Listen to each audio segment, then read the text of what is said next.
১৭০০ সালের দিকে ফ্রান্সে এক অদ্ভুত রীতি প্রচলিত ছিল।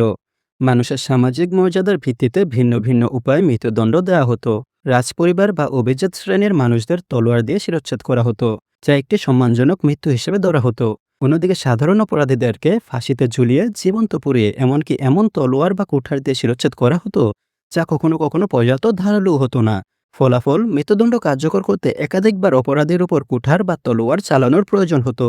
আর ভুক্তভোগীকে সহ্য করতে হতো অমানবিক যন্ত্রণা, যা অপরাধীর পরিবারের জন্য দেখাও একটি শাস্তির মতন ছিল। সেই জন্য অনেক অপরাধীর পরিবার জল্লাদকে ঘুষ দেওয়া শুরু করে, যেন জল্লাদ তার তলোয়ার ব্যবহারের আগে পর্যাপ্ত ধারালো করে নেয়।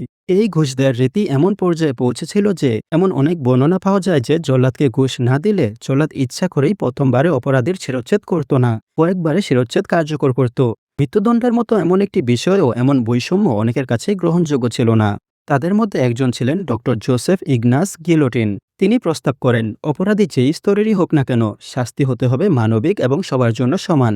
আর সেই ভাবনা থেকেই গিলোটিন মেশিনের উদ্ভাবন। এটি এমন একটি যন্ত্র যা দিয়ে চোখের পলকে অপরাধীর মৃত্যুদণ্ড নিশ্চিত করা যেত, এবং মানুষের ব্যক্তিগত দক্ষতার বা দুর্নীতির উপর নির্ভর করতে হতো না। গিলোটিন আস্তে আস্তে এতটাই জনপ্রিয় হয়ে ওঠে যে ফ্রান্সে গিলোটিন হয়ে ওঠে সমতার প্রতীক। এমন আরও অদ্ভুত ও শিক্ষণীয় ভিডিও পেতে চ্যানেলটি সাবস্ক্রাইব করে নোটিফিকেশন অন করে রাখুন।